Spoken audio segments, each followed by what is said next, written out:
Hello and a very warm welcome to all the viewers of 3.0 TV. I am Manoj Dara reporting from the ABC Conclave, Dubai Marina. A lot of investments which is coming out from the private office of Abu Dhabi, Sir Highness. So what is your view about the Web3 space? There are a lot of things that are happening. So last year we have seen a lot of events in the Web3 space, that has taken the markets on the downside.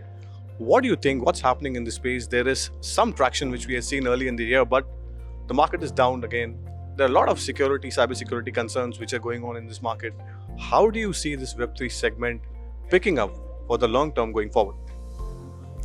See, for the Web3 business, such as for cryptocurrency or blockchain or whatever, all of this is a new technology in UAE. This is a big challenge to be entered in UAE or in any other countries, because the people should get the trust for this currency. However, this trust is come, but to take the trust to be work on this currency without the normal currency, and for example, if you are going to use the dirham with the cryptocurrency, people trust the dirham, not trust the currency. But how the companies will work on this to do it and people to take the trust, it is a big challenge. Which pockets of, from where this growth is going to come geographically? If you could just explain what is your main intention and focus? So while Web3 is a global paradigm, I would say we would expect most of the growth to come in places like Asia and possibly also Middle East.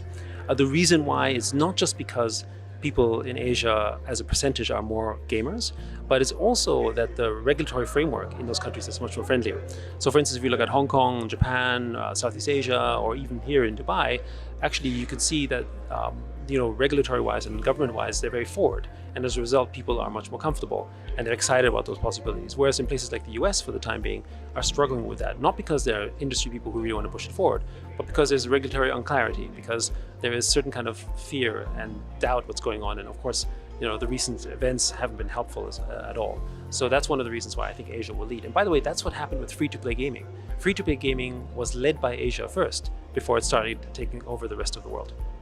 So you spoke about Asia. What's your view on India, and what kind of matrix, revenue matrix you look at when you enter any segment? Say for example, if you wanted to enter India, what kind of top line or maybe margin factors you will? Well, first of all, I think there are many things that make India a very good market, especially when you think also some of the most successful early crypto founders have actually come from the Indian peninsula. And we work very closely with some of them, like for instance, like Polygon and those guys, so the great team. But I would say that one of the differences about India versus other parts of Asia is that the regulatory framework isn't completely clear yet. And I think that's holding it back. And I do believe that if the Indian government actually starts to embrace this opportunity, because one of the things that Web3 is really powerful is to actually bring people from the bottom up.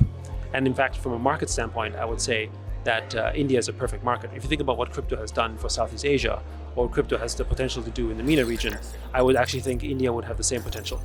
According to you, will be the next move in the world of blockchain? Sure. So look, we've been seeing a lot of interest in and also interesting use cases from asset-backed tokens and tokenization of real-world assets, basically. And that's something we're more interested in than other projects, because we are the commodities hub and we want to see more tokenization of gold and real estate and others. And there are some projects that are already going on right now in the DMCC, and we believe this has the highest potential of growth. There are a lot of experiments that are going on. BlackRock and Fidelity, they have applied for the ETFs. We know that Bitcoin ETF is one of the big game changers for this entire sector. But why do we need ETFs, filing from the BlackRock or the Fidelity? They can go ahead and buy from anywhere, physically. As we're talking about inside in the panel discussion as well. What is the main objective behind this, and how do you see this? If this goes through, will it be a big boost for the entire sector? Well, they actually can't just buy spot, because as they're regulated, there are rules for what they can and can't buy, and ETFs are a product they can buy. So it needs to be packaged due to the governance of these funds. big fund managers are allocating into crypto because that's how modern portfolio theory works. Yeah, it's diversification. So it's institutionalizing the marketplace, and it's bringing the product to more people. And so that's just going to have better effects for everyone. How is Metaverse changing our lives day to day in terms of healthcare and mental health care? If you could just shed some light on that. I see that healthcare is going to be one of the areas where the metaverse and immersive technologies are going to be used. It offers an opportunity for collaborating in virtual spaces, for creating digital twins of new buildings, new surgical procedures. It offers a way that students can learn anatomy by going into a 360-degree replica of the human body. It offers ways to incentivize people to be being fit, to eat the right diet, and avatars can help health workers who are so stretched be able to extend the services they provide to people. So we're going to see a lot of applications. And you mentioned mental health.